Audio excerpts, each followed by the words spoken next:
മക്കൾ ആദ്യമായി സ്കൂളിൽ പോകുന്ന ദിവസം കണ്ണ് നിറയാത്ത പേരൻസ് ഉണ്ടാവില്ല.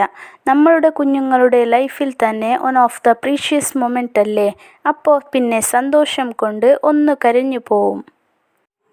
പക്ഷേ ആ ഒരു മൊമെൻറ്റിലേക്ക് എത്തിച്ചേരാൻ നമ്മൾ പേരൻസ് കടന്നു പോകേണ്ട ഒരു പ്രോസസ്സ് ഉണ്ടല്ലോ, അത് അത്ര ഈസിയല്ല. കാരണം വീട്ടിലെല്ലാവരുടെ ഫ്രണ്ട്ലി ആയിട്ട് ഫ്രീ ആയിട്ട് നടന്ന കുട്ടീസല്ലേ.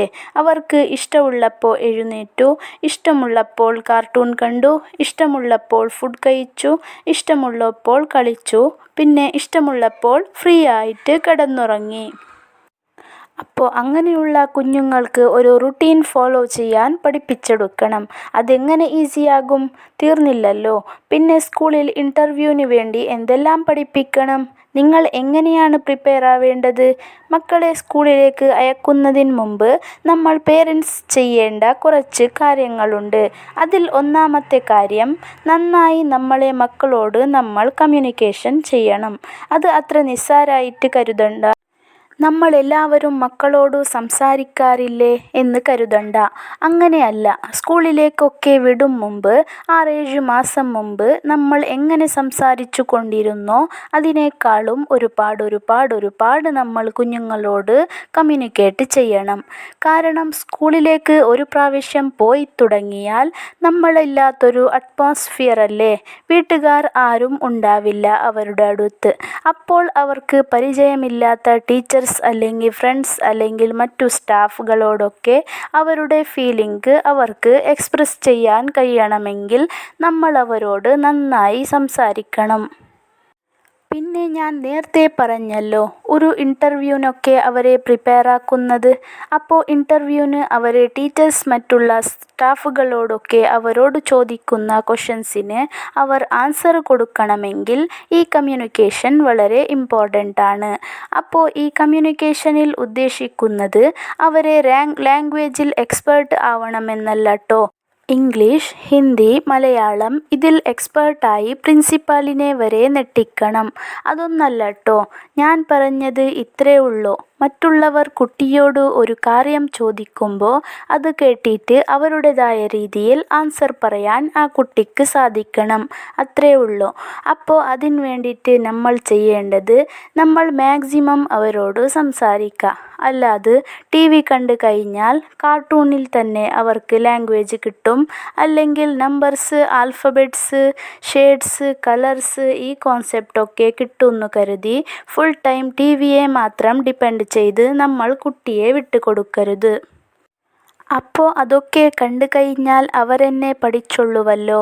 ഞാൻ പഠിപ്പിക്കുന്നതിനേക്കാൾ നന്നായിട്ട് TVന്ന് കിട്ടുമല്ലോ, അപ്പോൾ അടിപൊളിയായിരിക്കും എന്ന് കരുതിയിട്ട്. അതൊക്കെ ഞാൻ പിന്നീട് പറയാം. പക്ഷേ അതിനോടൊപ്പം തന്നെ നമ്മൾ ചെയ്യേണ്ടത് മാക്സിമം സംസാരിക്കുക. എന്തുമാത്രം സംസാരിക്കാമോ അത്ര മാത്രം അവരോട് പല രീതിയിൽ സംസാരിക്കുക. അവർക്ക് ചിലപ്പോൾ നമ്മളോട് ഉത്തരം പറയാൻ പറ്റിയെന്ന് വരില്ല. പക്ഷേ നമ്മൾ മനസ്സിലാക്കേണ്ട ഒരു കാര്യമുണ്ട്, നമ്മളെ കുട്ടികൾ ഇതെല്ലാം കേൾക്കുന്നുണ്ട്. പണ്ടത്തെ ജനറേഷൻ്റെ കുട്ടികളെ കൂട്ടല്ല. അവർക്കിപ്പോൾ നല്ല കേപ്പബിലിറ്റിയാണ്, നല്ല ഷാർപ്പാണ് ഇപ്പോഴത്തെ കുട്ടികൾ. അപ്പോൾ നമ്മൾ ഈ പറയുന്ന എല്ലാ കാര്യങ്ങളും അവരുടെ മനസ്സിൽ എന്തായാലും ഉണ്ടാകും. അപ്പോൾ നാളെ അവർ സംസാരിച്ച് വരുമ്പോൾ നല്ല ഫ്ലുവൻ്റായിട്ട് തുടങ്ങുന്ന സമയത്ത് നമ്മൾ പോലും അറിയാതെ അവർ പട്ടപട്ടേന്ന് അവർ പറഞ്ഞു തുടങ്ങുകയും ചെയ്യും. അപ്പോൾ നമ്മൾ ചെയ്യേണ്ട ഫസ്റ്റ് കാര്യം, നന്നായി മക്കളോട് കമ്മ്യൂണിക്കേറ്റ് ചെയ്യുക. ഇനി രണ്ടാമത്തേത്, ഒരു കറക്റ്റ് സ്ലീപ്പിംഗ് റുട്ടീൻ നമ്മൾ സെറ്റ് ചെയ്യണം. എന്നും ഒരേ സമയം എഴുന്നേൽക്കാനും കിടക്കാനും നമ്മൾ അവർക്ക് പ്രാക്ടീസ് ചെയ്യിപ്പിക്കണം. മൂന്നാമത്തേത്, ഫോർക്ക്, സ്പൂണ് അല്ലെങ്കിൽ കൈകൊണ്ട് അറ്റ്ലീസ്റ്റ് ബ്രേക്ക്ഫാസ്റ്റ് ഐറ്റമെങ്കിലും ദേഹത്ത് വീഴാതെ ഒരു പർട്ടിക്കുലർ ടൈമിനുള്ളിൽ കഴിച്ചു തീർക്കാൻ നമ്മൾ അവരെ പഠിപ്പിച്ചെടുക്കണം. വീട്ടിൽ TV കണ്ടോ അല്ലെങ്കിൽ നമ്മൾ വാരിക്കൊടുത്തൊക്കെയല്ലേ കുഞ്ഞുങ്ങൾ കഴിക്കുന്നത്. പക്ഷേ സ്കൂളിൽ പോയാൽ പറ്റില്ലല്ലോ. സ്കൂളിൽ ഹെൽപ്പേഴ്സൊക്കെ ഉണ്ട്. പക്ഷേ അവർ മക്കൾക്ക് വാരിക്കൊടുക്കാനല്ലല്ലോ ഉള്ളത്. അവർ ടിഫിൻ ബോക്സ് തുറക്കാനോ അല്ലെങ്കിൽ കൈ കഴുകാനോ ബാത്റൂമിലേക്ക് കൊണ്ടുപോകാനൊക്കെയല്ലേ ഉണ്ടാവുള്ളൂ. സോ നമ്മൾ നമ്മളെ കുട്ടിയെ അറ്റ്ലീസ്റ്റ് ബ്രേക്ക്ഫാസ്റ്റെങ്കിലും കഴിക്കാൻ പഠിപ്പിക്കണം. ഇനി നാലാമത്തേത് ബാത്റൂമിൽ പോവാനുള്ള ട്രെയിനിങ് ആണ്. ഒരു 4.5 വയസ്സുള്ള കുട്ടി എത്രമാത്രം ബാത്റൂമിലേക്ക് പോവാൻ ഫുൾ ട്രെയിനിങ് കൊടുക്കാൻ ചോദിച്ചാന്ന് പറ്റില്ല.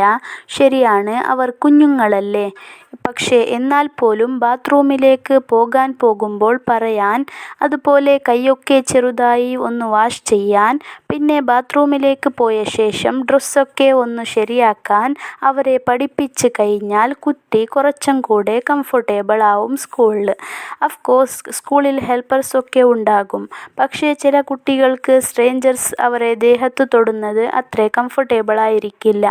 അപ്പോൾ ചിലപ്പോൾ അവർ ബാത്റൂമിൽ പോവാനൊക്കെ മടിക്കും. അപ്പോൾ നമ്മൾ വീട്ടിൽ ചെറുതായിട്ട് പഠിപ്പിച്ച് കൊടുക്കുകയാണെങ്കിൽ അവർ കുറച്ചും കൂടി കംഫർട്ടബിൾ ആയിരിക്കും സ്കൂളിൽ. ഇനി കുഞ്ഞുങ്ങളെ പഠിപ്പിക്കുന്നതായിട്ടുള്ള കാര്യം. ചില പേരൻറ്റ്സ് എന്ത് ചെയ്യുമെന്ന് വെച്ച് കഴിഞ്ഞാൽ പെട്ടെന്ന് തന്നെ A to Z വരെ എഴുതി അവരെ പഠിപ്പിക്കും. പക്ഷേ അങ്ങനെ ചെയ്യാൻ പാടില്ല. ഏതെങ്കിലും ബോർഡിലോ അല്ലെങ്കിൽ ന്യൂസ് പേപ്പറിലോ ആ ലെറ്റേഴ്സ് കണ്ട് അതിനെ അവർക്ക് കാണിച്ച് മനസ്സിലാക്കിയതിന് ശേഷം മാത്രം എഴുതി പഠിപ്പിക്കാൻ പറ്റുള്ളൂ. നന്നായി ഫോഴ്സ് ചെയ്യരുത്. കുട്ടി തന്നെ പഠിക്കാൻ ശ്രമിക്കും. കുട്ടികളെ സ്കൂളിലേക്ക് ആദ്യമായി ചേർക്കുമ്പോഴുള്ള യൂസ്ഫുൾ വിഷയങ്ങളാണ് ഇതൊക്കെ. വീഡിയോ ഇഷ്ടപ്പെട്ടാൽ ലൈക്ക്, ഷെയർ, സബ്സ്ക്രൈബ് ചെയ്യുക.